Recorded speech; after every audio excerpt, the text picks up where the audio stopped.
InShot. All about InShot. In this video series, you will learn the A to Z's of InShots.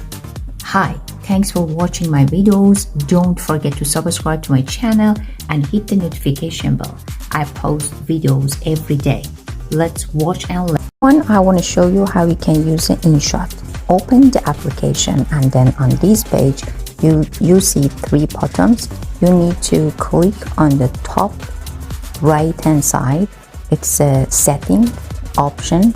You need to click on it to be able to check everything here. So on this page, instead of going to join InShot Pro, we use the free version.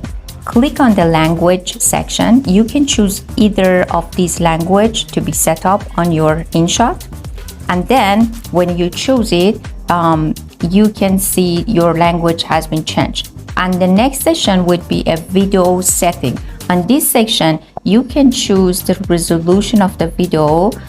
Should be 720p or 1080p or 4K.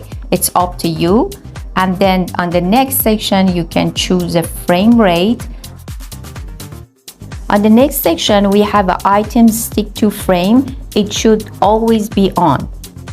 Now let's back to the settings section. When you click on the clear cache, by clicking on the clear cache, you will have more storage space.